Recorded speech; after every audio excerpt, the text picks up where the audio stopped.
Köpçülük yaxşımsızlar. Ben altın günü bir video görüp hem külgüm kelip ketdi, hem muşu video için bir video işligim kelip kaldı çok. Bu nima ekan deganda bu videoni ishlagan qiz bola qarmoqqa intayin chiroyli ekan, turmushiga ta'sir etmasin deb rasmini chiqardim. Balki mana shu metro ishlatgan bo'lishi mumkin deb o'yladim oxiri. Bu qizlarning asosiy demoqchi bo'lgan nuqtasi nima ekan degan vaqtida men cho'shqa go'shti juvovisi yesam nima bo'pti degan mushu nuqta keldi. Ana bu ma'lum bir hayvonning go'shtining juvovisini yeyish bu alaydan bir video tortishga arzimaydi. Shunaqa deyman.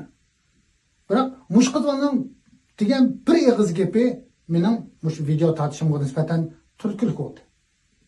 Bu qizlar nima deyapti desangiz, yerim davlat tili aralash.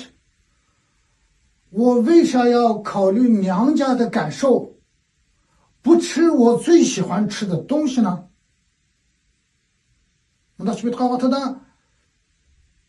men ota-onamning kayfiyati uchun nima uchun o'zimning eng yaxshi ko'radigan narsamni yemayman degan gapni qutdi-ku.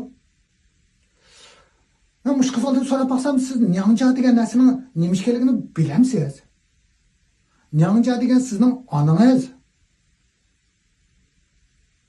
Albatta, mushu cho'shqa go'shtini yeyish, yemaslik ma'lum bir millatning aloyligi yoki ma'lum bir olatning aloyligi devasak bo'lmaydi. U faqat bir xil hayvon. Dunyoning har qaysi rayonlarida har xil urf-odat va uni yemaydigan, buni yemaydigan. Masalan, aytaylik, bizning yurtimizda nurg'un odamlarda mushida eshak go'shti yemaydi, chashqon go'shti yemaydi, mushuk go'shti yemaydi, it go'shti yemaydi, quruq qo'ng'iz yemaydi. Bu faqat urf-odat. U urf-odatni yo'q keltirib, onangizni tilga olish ehtiyojliqmi?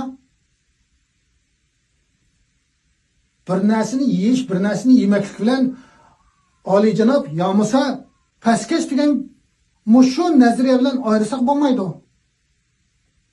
Yesangiz yemamsiz. Nima ishqa onangizni tortasiz? Balkim onangiz qo'shilmasligi mumkin.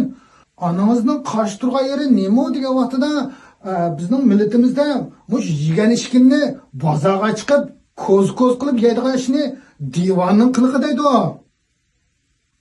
Nada oshqagan divon-ku u.